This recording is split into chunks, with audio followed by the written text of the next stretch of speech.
Hello, today for review I've got recently released a new flagship model by company XueLin. It is iHiFi990.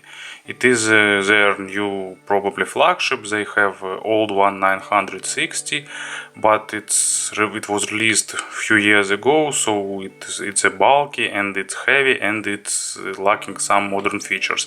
While 990 costs about $330, and it's probably their new the most advanced player that they offer now.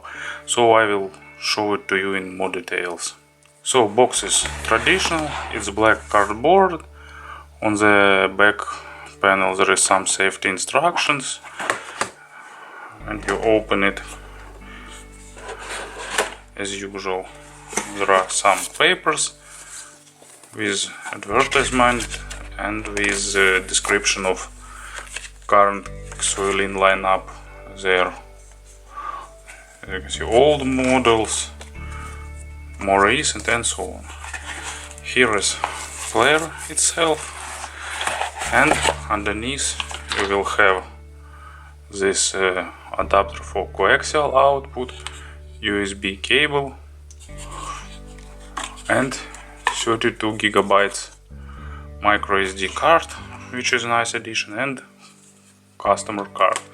So as you can see, accessory set is pretty nice for this player.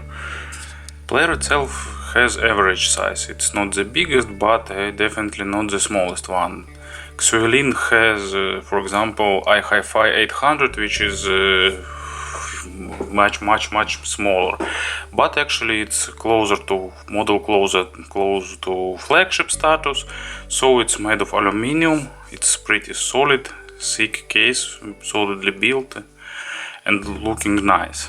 So here is micro SD slot, navigation, on-off button. As usual, it locks screen to volume control. It uses encoder, and for volume control is used PGA 2311 chip, so it's used to control volume. On the front there is this wheel to navigate and 3 buttons: play, pause. Also it's used as menu selection, quick return to menu, and back button.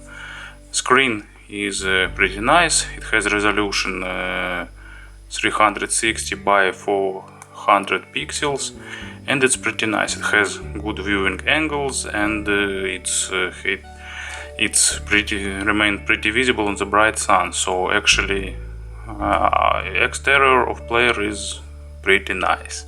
So screen, as I've said, average. It's pretty visible even on the sun, a little bit if you cover it, but on my bright sun, under the bright lights of my lamps in studio, it's almost not visible.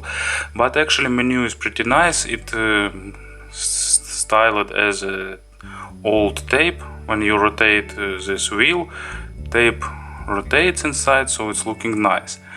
Menu is pretty common for modern players. It has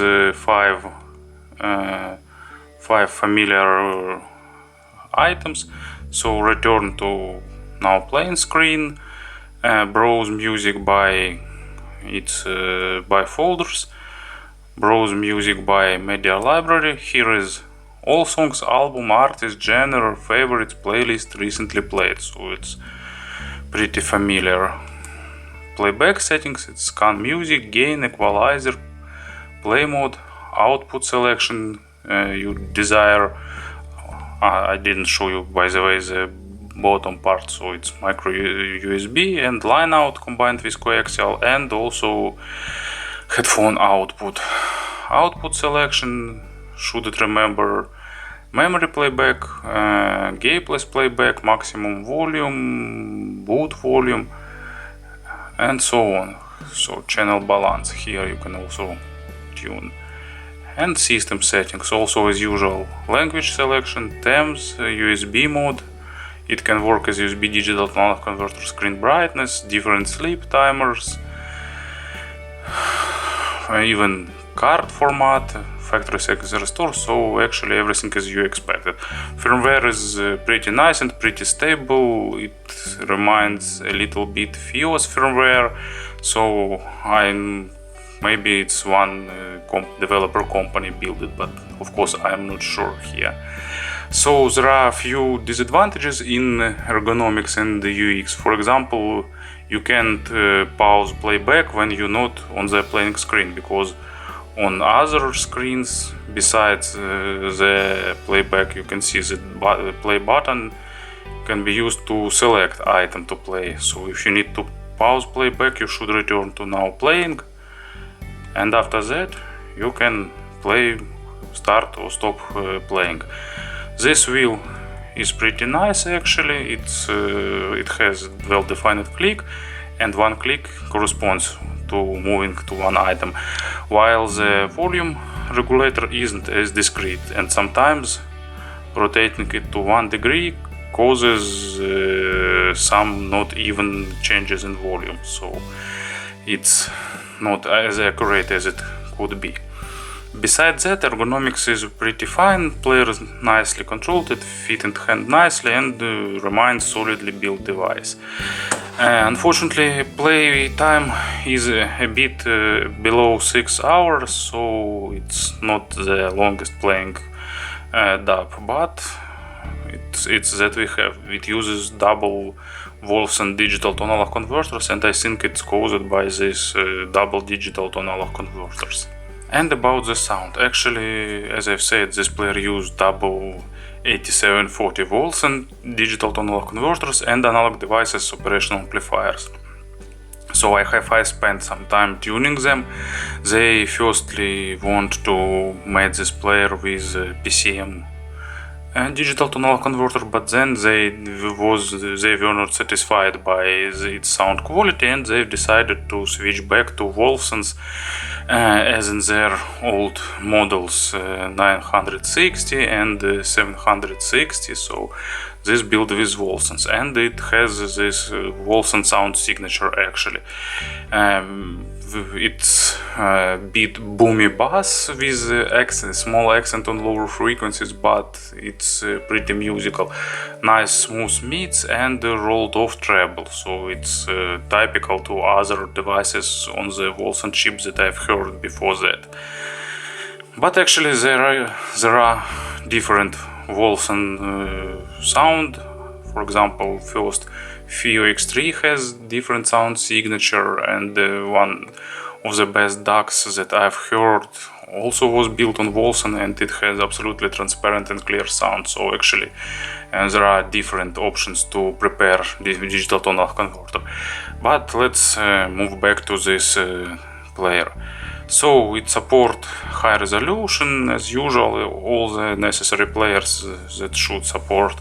So bass, as I've said, has a beat accent, it's boomy, and it's not the fastest, but it's not really slow, not really bloaty. But of course it's a bit bass heavy, so with bass heavy headphones there can be bass too much lower frequencies. So mids are smooth, refined, musical. It's not for those who like to hear any tiny details. It offers more musical representation, a bit smooth, and with nice emotions. Really good emotion representation and nice sound transparency. Imaginary soundstage is a bit above average and in width, and a bit less than average in depth. By the way, nice fine features that I found, you can listen it from the line out. Not with all headphones actually, because line out doesn't allow you to change the volume, but with some earphones that I'm using, it's has right enough volume, so from line out it has more treble and less lower frequencies, so it's a bit another signature. Treble is rolled off, it has not perfect attacks, so treble is so it's not for those who like detailed treble. But you can fix it with some interesting headphone pairings. For example, Duno EX1 FIO EX1 or Duno Titan 1. It's one of the interesting pairings. It compensates treble of this model, and it sounds pretty nice. Also, on some genres I like its presentation as is. For example, on jazz music I like this a bit warmer representation and so on. So actually it's not universal device, but it's nicely built and offers interesting sound that can suit some genres, some headphones and some tastes.